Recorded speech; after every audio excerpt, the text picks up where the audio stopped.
You're joining me live at Tonga Hospital in Mpumalanga. Greg and I have been here the whole day trying to make sure that my father gets correct treatment.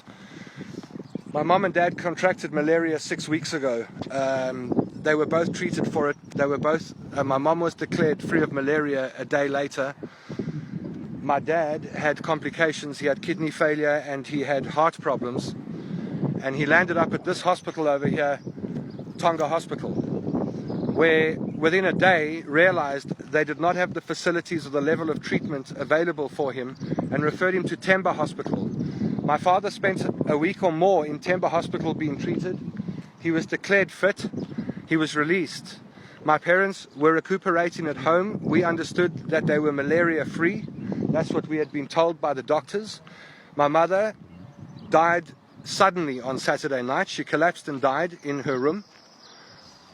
We came down to arrange my mother's cremation and burial details, but we have not been able to do that. As I talk to you, my mother is still lying in a morgue in Malalan. We have had to halt all of those proceedings while we try and deal with my dad. My father collapsed in the driveway this morning. We got an ambulance to bring him to the closest facility, which was this hospital, Tonga Hospital, with a view to getting him to a better facility. I made sure that there was a place for him to go in Johannesburg. We did some research. We found out that there was a bed open in the infectious diseases ward at Charlotte Maxeke Hospital. I made sure that that bed was open, that I didn't waste anybody's time, and we made calls to Johannesburg Hospital, Charlotte Maxeke Hospital, to receive him. The doctors at Tonga Hospital understand that they cannot treat him. He's not getting better. His situation is worsening as we speak, and they cannot deal with him here. Their option is to refer him back to the hospital that discharged him 4 weeks ago and said he was fine. We've just been told he has malaria. Now, we don't know whether it's the same malaria, a different malaria, or a strain of malaria that is very difficult to treat. We do not know at this point in time, but we know he's lying in this hospital which doesn't have facilities to treat him, and he needs to get to another one. I got hold of Dr. Parak. These are the doctors at Joburg Hospital who have been involved so far. Dr. Tema. Dr. Tema's response was, "I'm off duty." Dr. Parak, who is on duty, Dr. Parak's response was, "I'm a junior and I can't do anything."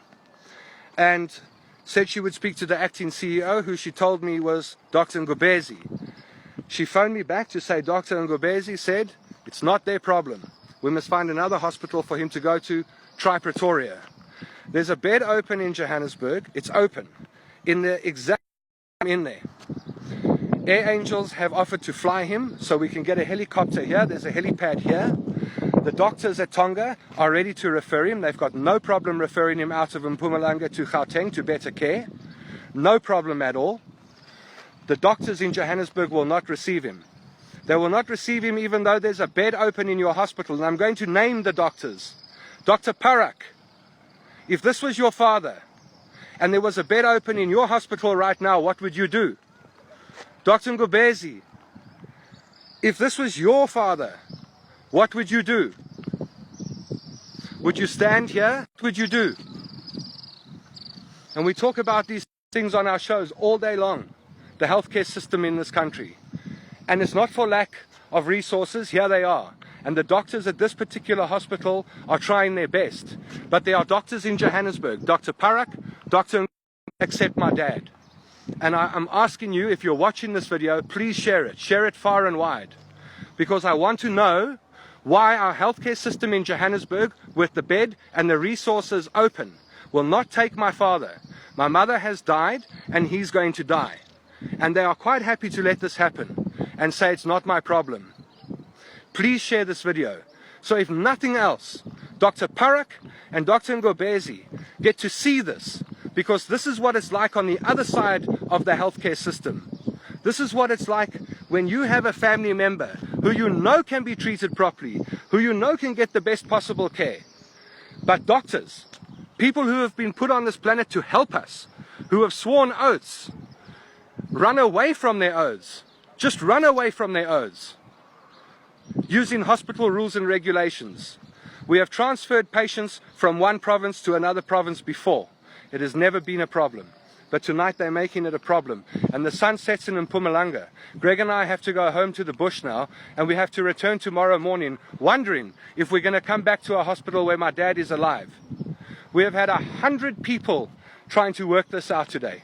We've had 100 people working on this. We've had 100 people in Johannesburg calling, making phone calls, trying whatever they can to try and get my dad into Charlotte Maxeke Hospital. But for some reason, Dr. Parak and Dr. Ngobezi, you have shut the gates on treatment to my father. And I want to know, and I want South Africa to know, and every South African who deserves decent treatment from this healthcare system